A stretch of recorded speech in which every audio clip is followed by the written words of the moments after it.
everyone. Welcome to Tianna and Tianna English. Today we have idioms with animals to help you sound more like a native speaker. This is part 2 in our series, so stay with us.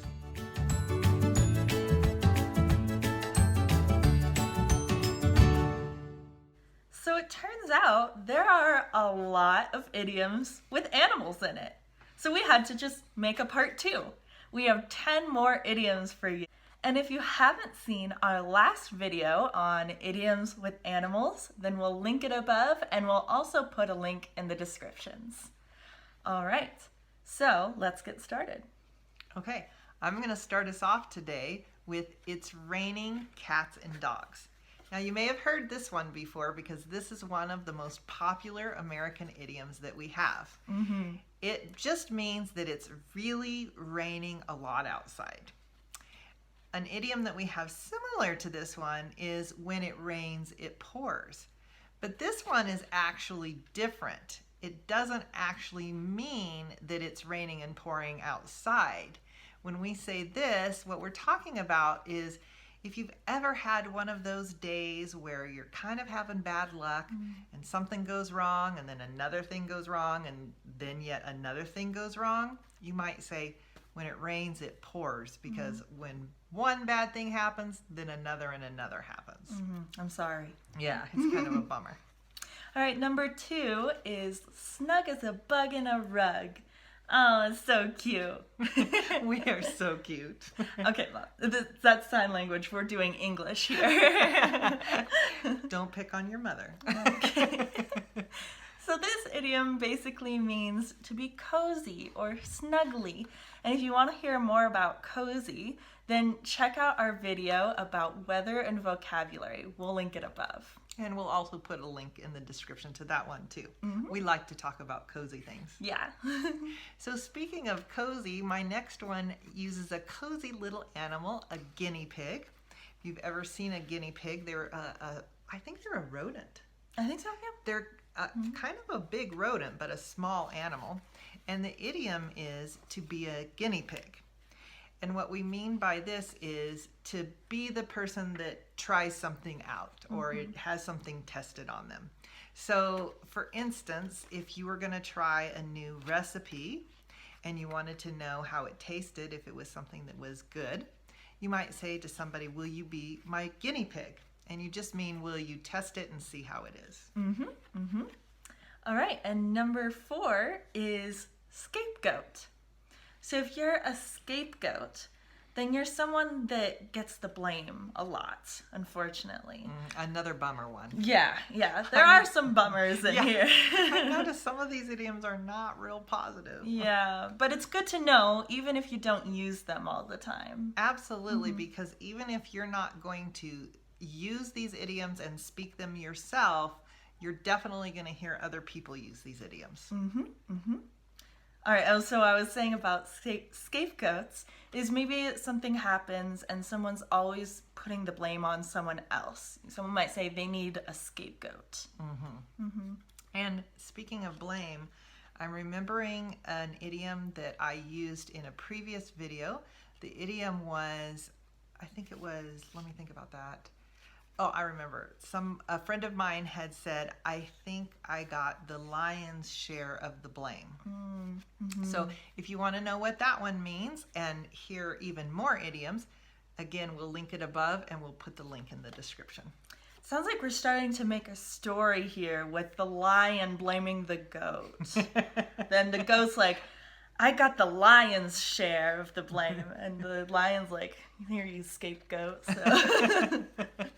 All right, moving onward. I think we're on number 5. Yep.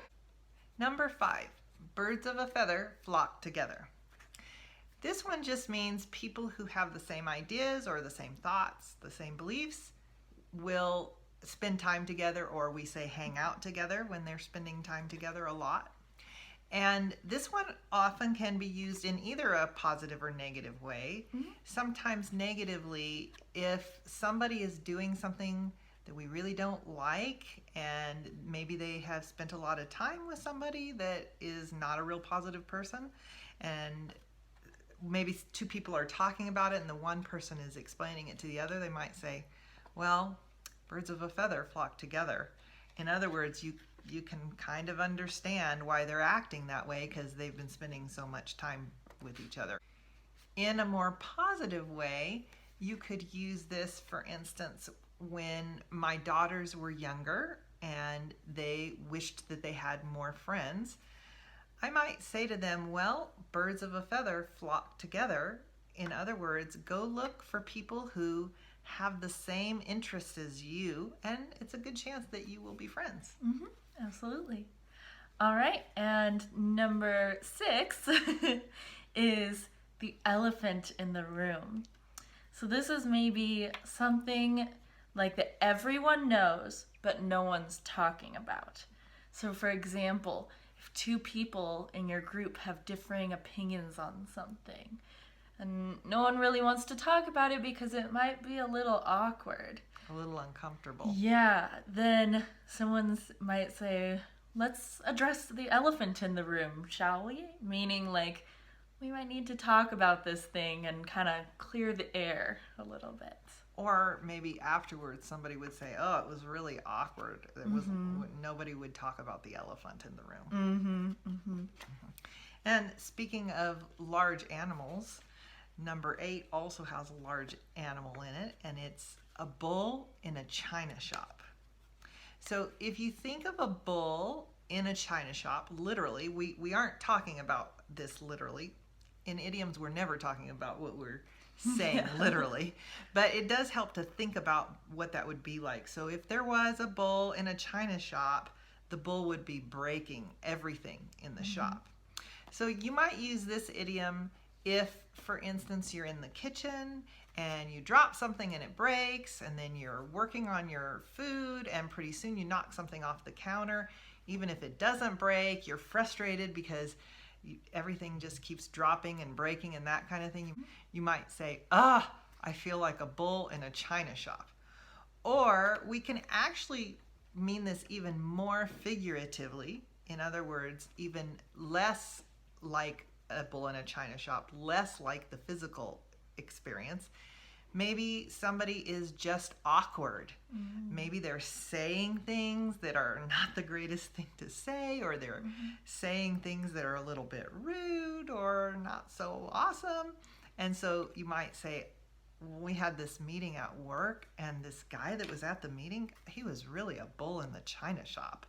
So number 8 is quiet as a mouse, and which just means really quiet. You're quiet as a mouse. You can imagine a little mouse like walking through a house, and they probably don't make very much noise. If any noise, they might be silent. Not always, but they could be. Yeah. Number 9 is hungry as a bear. I can really relate to this one because I'm often hungry as a bear. And all it means is you're really, really hungry. And thinking of this one, it reminds me of another one that my daughter Talia uses. She'll say, I'm hangry. Oh, yeah. And what she means is I'm so hungry that now I'm getting angry. So it's just hungry plus angry. Squish the two words together or put the two words together and you have hangry. Yep. I would say this one maybe is a little more common than hungry as a bear. What do you think? It's kind of more popular right now. It's a newer phrase that people are using. All right, and number 10 is to badger someone. So if you're badgering someone, then you're maybe kind of annoying them. Maybe asking them to do the same thing over and over, or poking someone incessantly. I hate to badger you, but... You could even use badger as a verb. Like, he was really badgering me. Or, yesterday, I really got badgered. Yeah. It's your turn to practice. Which of these idioms was your favorite? Use it in a sentence and put it in the comments below. Or have you thought of an idiom or heard an idiom you'd like us to explain? You can leave that in the comments as well. We have a lot of idioms explained on our Instagram, so we'll link that down below. And if you liked this video, be sure to give it a thumbs up and be sure to subscribe to our channel below and hit that bell so you don't miss any more English lessons. If you know someone else who is learning English, be sure you share this video with them as well. We post new English lessons every Saturday, so we're looking forward to seeing you next Saturday. Bye. Bye.